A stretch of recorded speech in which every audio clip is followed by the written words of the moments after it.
Dusting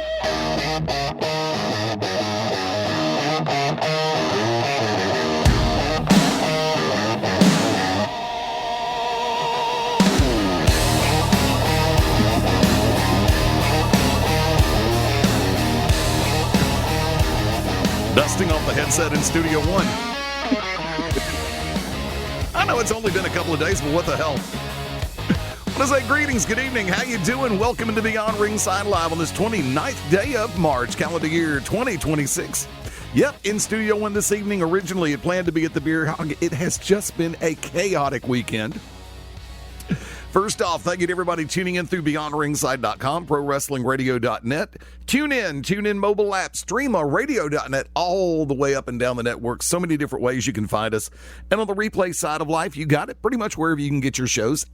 And back in business on the YouTube thing. So, not doing video per se, but actually got some other plans in place to see exactly where the show's going to go in that direction. I'm still putting up the first segment.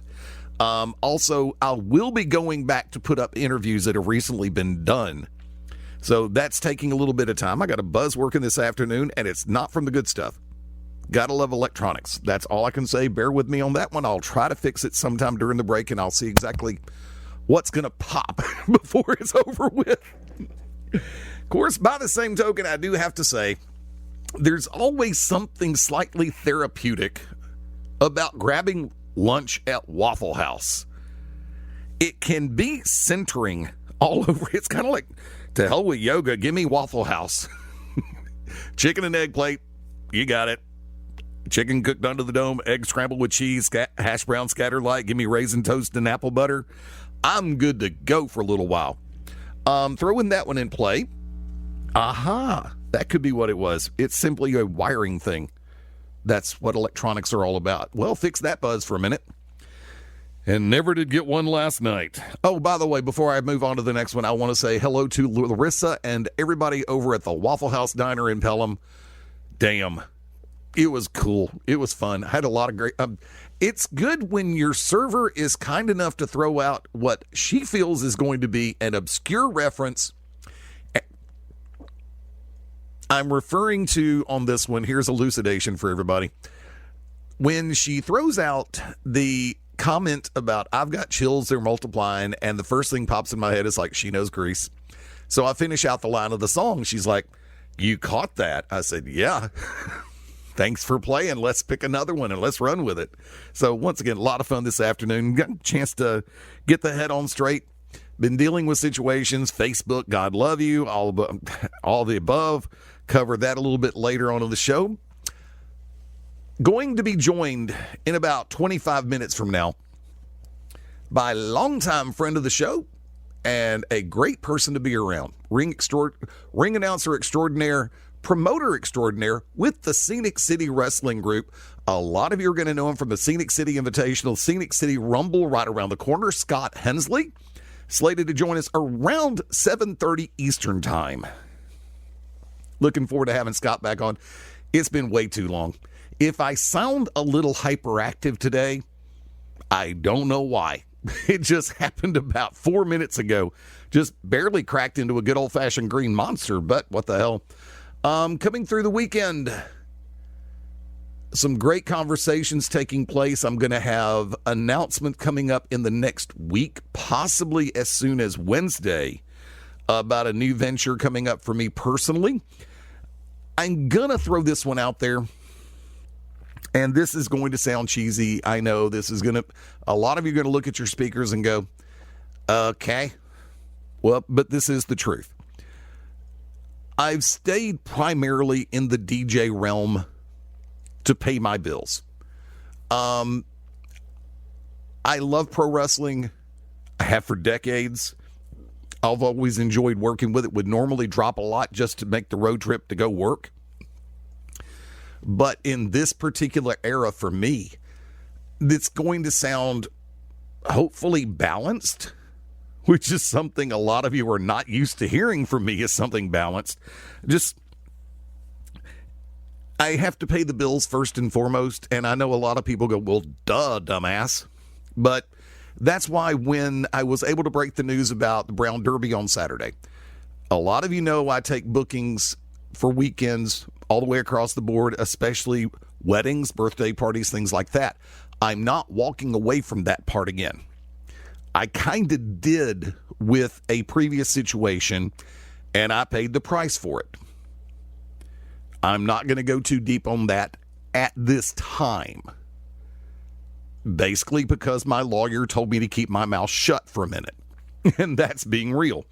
No, I'm not represented by the legal team of Bingham, Bangham, and Bilham. But coming back to reality or the fun side of reality, when Brown Derby and I met to work out the agreement for me to be there on Saturdays, I have been enjoying the hell out of it. Got some great people down there on staff. Great to see some old friends, both behind the bar, on the floor, and friends who walk in through the front door. It's been a great experience for the first couple of weeks, and I'm really enjoying it, and we are building that much more and that much more. Do I have... Here's the burning question. Do I have as much fun hosting karaoke as I do as a announcer or doing commentary or working in pro wrestling? It's parallel, and for the right reasons, because I get a chance to meet some really good people. There's some questionable eggs in the dozen every once in a while. Those get weeded out, but I do have fun.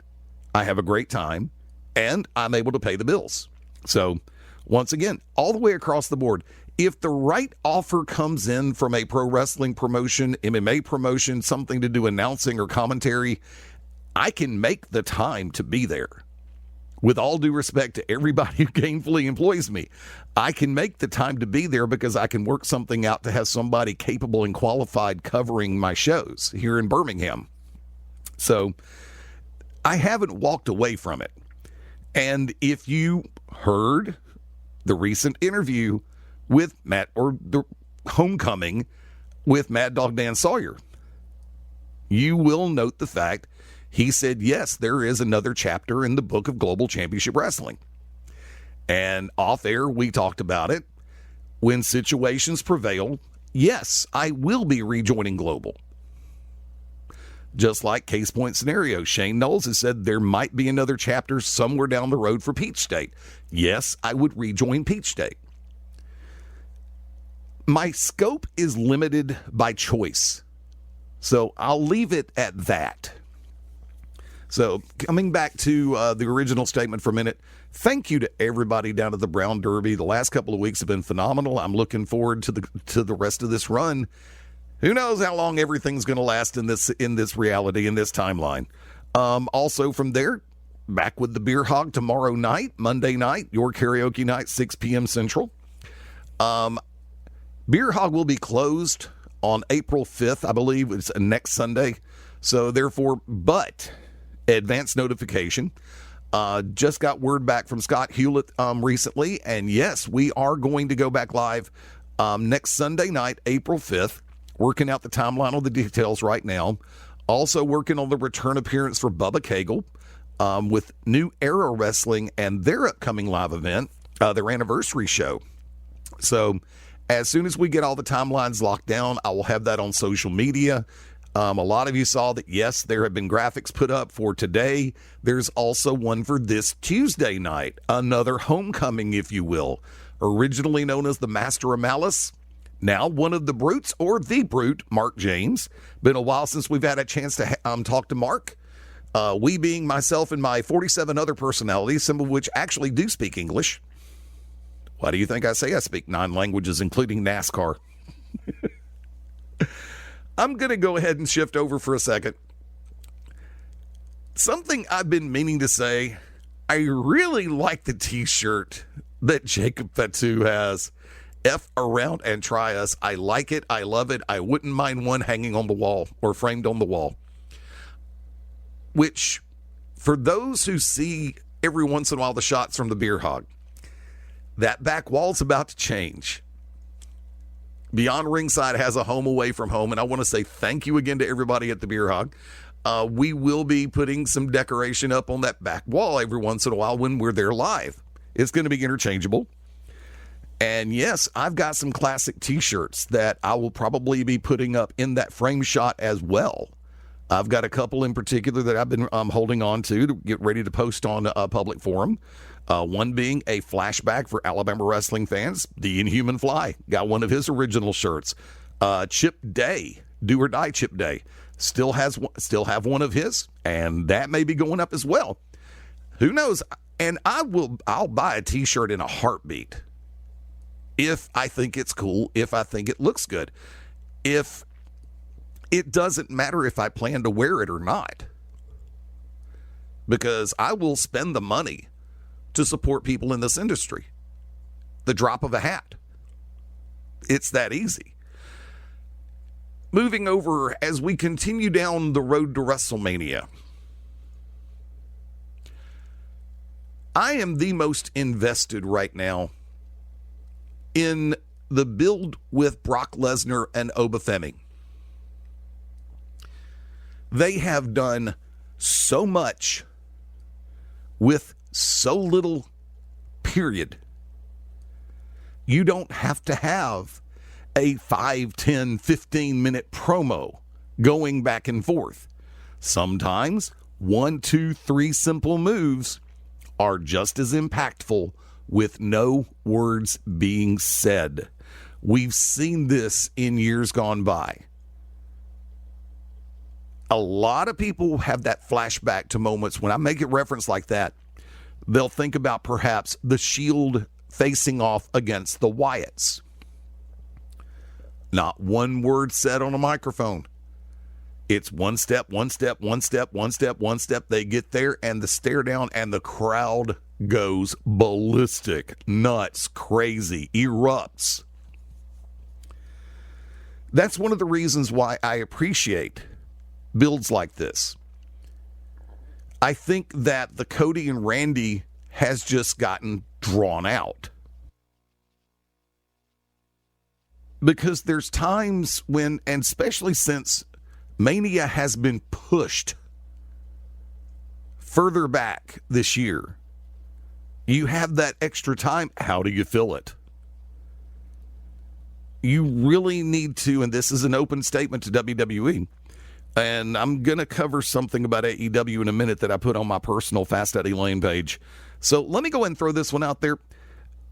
The space between Elimination Chamber and Mania is just too big. I know you're dealing with a 2-night Mania. You have to have time to try to cultivate storylines. I know you have to be able to try to put things in place to where it's going to be intriguing to fans. You want to get one every 18. One butt every 18 inches. I get that. Trust me, I understand this business so well, inside and out.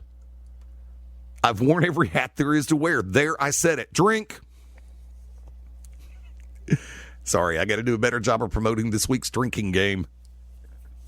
But the fact of the matter stands, when you keep the conversation and the promos going back and forth, you're going to have a lot of people get burnout, which is the ultimate truth in this business. Right now, Becky Lynch, AJ Lee, they're on a steady course. Punk and Reigns continue a build. But right now, and I don't know if it's just the fact that I'm burned out on Cody Rhodes as champion or Cody being in that spotlight every minute of the damn day. It's nothing personal. It never has been. It never will be. Once again, when I make references like that, I'm not talking about the person. I'm talking about the character being portrayed on screen. Look, I say the same thing about NCIS, one of my favorite television shows. I made a reference on Wednesday to the fact they just celebrated 500 for the mothership. But there were some times when certain characters went, okay, you can stop now. Let's go to the next scene. Let's da-da-da. And unfortunately, I'm with that, with all due respect, especially to Randy. I think that the scenario between Cody and Randy Orton has been a little bit, a word that I know oh so well, long-winded. And you hear that, and I'm hitting a mute button, my cough button, if you will. I'm not coughing, but there are times, and you could hear that, my inhale, my intake of air, for some reason the microphone is so sensitive this afternoon, it's picking that up. So when I get ready to take that next breath, in order for me to avoid sending out and for you having to hear, not that I'm ultimately asthmatic today, it's just a case of I don't want it happening every time. So this is live. I'm looking at 6:17 Central Time, 4:17 on the West Coast, Sunday, March 29th. So this is live as we speak. This is not a tape segment. So and look, I may be good in post-production, but I'm not that good, okay? Somebody who is that good right now, Chris Cyborg. A number of people are looking at their speakers going, haven't heard that name for a little while. Chris Cyborg, now a dual sport champion. Captured a boxing title on Saturday in Brazil. The reigning PFL women's featherweight champion, Chris Cyborg. Long list of accolades. Oh my God, let's just talk about the companies especially. UFC, Bellator, Strikeforce, Invicta. But those are all MMA. But now, she's added a boxing title. Cyborg defeated Paulina Cardona at Nakao. Cyborg 15. To claim the WIBA super welterweight belt, 154 weight class. She's advanced her professional boxing record to 6-0. Cardona failed to answer the bell after round number 2. I have not had a chance to see this yet. I would love to. I'm going to. It's basically just going to be a matter of time before I get a chance to sit down and find the footage. Segueing, if I can, I made a reference to the post I made on Facebook back on March 26. People have a tendency to read too much into a text format. I've said that for centuries. You can put something down on paper that can be the most innocuous comment, and it's meant to be constructive, but people are going to look at it, and the wrong people are going to, man, all he does is bitch about this. Well, guess what? I'm not. I'm stating fact. There's a difference between complaining for the sake of complaining. That was a cough. Sorry about that. And the fact being, when you're laying something out there because there's a lesson to be learned. I'm going to take the post bit by bit for the next couple of minutes, so bear with me on this one. AEW Dynamite started out with Wednesday with Kenny putting his EVP position on the line against Swerve Strickland, who put up his number 1 contender status. You've heard me talk coming out of Revolution that AEW has really started to lose me. Why? One reason. The overabundance of quote-unquote specialty matches, in my opinion, has helped AEW to lose a lot of its luster. From a random tag match, trios match that Tony Khan would offer up, the winner's going to get $100,000. The winner's going to get $1 million. Folks, I'm sorry. I don't know of that many of all of us that care when we all know that the Toy Boy is going to market $1 million prize for a random tag match on any given weekend or weekday. It's almost insulting to the intelligence. If you start at a certain level to which people can identify, you don't have to go straight for 6 or 7 figures. Most of us would sit back and go, $25,000 to the winner? Ooh, okay. $50,000 to the winner? Ooh, okay. That's going to get most of our attentions right off the bat. 5 figures? That'll easily jump out at a lot of people. I'm figuring eventually we would have seen like a 20-person battle royal, and yes, this is a throwback, where the winner's going to get a 2026 Cadillac Coupe de Ville or whatever the hell. Why not go ahead and throw a car in there? And actually, the car's worth more than the money right now. I'll go one better. The car with a full tank of gas. We're gonna do a Dynamite Rumble where the winner gets a full tank of gas every day for a month. Most people are now looking, going, where can I sign up for that damn match? Count me in. I would do it in a heartbeat. You add the Texas death matches, the lights out matches, the last man standing matches. It just seems like everything has to have a special condition, a special stipulation. Using MJF and Paige on that stipulation thing, I thought that it was stupid that Paige will never challenge for the title again. Or as Max would go, never, never, never, never, never, never, never, never. Or as my ex would go, da, da, da, da, da, da, da, da, da. What up, her? I thought for sure, because look, we went through that with Cody, and I don't think Paige has that kind of out that Cody had. It would have made more sense if it was Paige can't challenge for the title as long as MJF is the champion. I mean, if Don Callis was backing the world champion at that point, he could say, well, as long as the world title's in the Don Callis family, you can't challenge for the title. I would have bought that. I would have bought that in a heartbeat. Oh, hold on. Nope. Somebody just dropped the title. Member of the Callis family picked it up. Guess what? You can't challenge. Member loses it. Somebody else picks it up. Oh, Callis family has it. You can't pick it up. Or you can't challenge. I would have been fine with that. But never challenge again. I thought, why? Really? Why? W-H-Y. Why? I intentionally have not mentioned the Continental Classic. I actually enjoyed that. I thought it was something that was needed in the domestic market. I'm good with round robins. I'm good with single elimination. Give me something to work with that you can wrap your brain around. Look, I'm a fan of the G1. AEW's done a good job with the Continental Classic. They did a good job with the Owen. When you put something out there that people can wrap their heads around, when you put something out there that I can wrap my head around. See, I don't speak for anybody else. Sidebar, you won't hear me use broad stroke generalities. We, everybody, nobody, none of us, stuff of that ilk when I'm speaking in a plurality, unless I've got a group around me that we've done a vote and we have all come to the same conclusion. Then I will say we. I can't speak for the broad stroke the mass populace out there. Not my gig. My ego's not that damn big.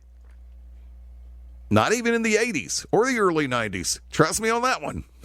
Some people might want to challenge that right now. But as long as Eddie's in the locker room, it's a little bit stifling. Yeah, right, no. Have that Michael Jordan philosophy. I'm sorry. You want to take my job? Beat me out for it. Prove you can do it better than I can. Was that arrogance? Yes. Was it honesty? Yes. But that was one of the jokes that I had back many, many years ago. It's like, well, I want a shot at doing this. Okay, fine. Prove to the boss you can do it better than me. And he'll move me into the 2-chair. That's what I said. Because when you do things a certain way, as into the absolute best of your ability, and the boss sees it, you continue to sit in that chair. Now, continuing on. AEW says it's where the best wrestle. Sometimes that is true. Other times, it's where the best will need 3 pints of O positive after a show. By the way, for those who have not paid attention, it's been at least a month since Jon Moxley has bled. The usual suspects have not. I know that this is a bit of a variation. This whole thing is a variation from comments and posts that I've made regarding AEW in past days. Oh, look, I've been one of their true supporters for the longest time, day one plus. And no, the original All In was not AEW. That was actually Ring of Honor Wrestling Entertainment. That's been clarified. When the rest of my coalition here on Beyond Ringside has pretty much said, I'm done with AEW, I stood by it all the way to Revolution. How long was the pay-per-view? 2 weeks. Not counting the pre-show or the post-show. And that's not their longest one, by the way. I think there was one that's still going on today that we just haven't lost the pay-per-view feed.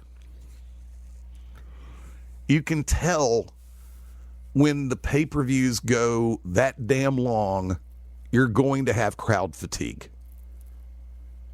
Number two, the constant interference by outside forces just freaking gets old, to say the least. It's one thing if you're in a tag team match. Look, I came up when tag team action or tag team matches actually indicated the fact that you were going to have a little bit of outside interference from your partner. But when you've got your manager, valet, your third, your wheeler standing out there, and I had the over-under, I missed it by 20 seconds as to Wheeler Yuta interfering this past Wednesday. That should have been enough right there. Tell you what, speaking of enough, I'm going to go ahead and take this quick break. When Beyond Ringside continues, going to be joined by Scott Hensley from the Scenic City Wrestling Group. Stay tuned. This is Beyond Ringside Live.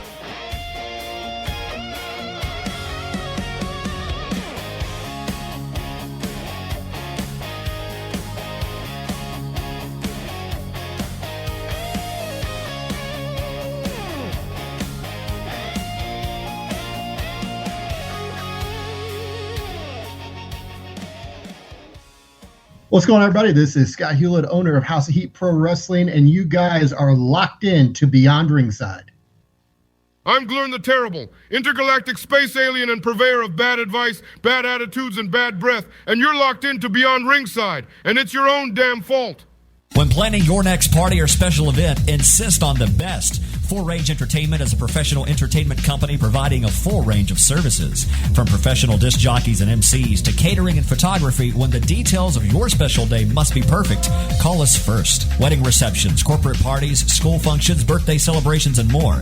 We also have Birmingham's largest selection of karaoke tracks available. With over 40 years combined experience, Full Range Entertainment can provide you with the talent and professionalism you need and deserve to make your next event one you'll never forget.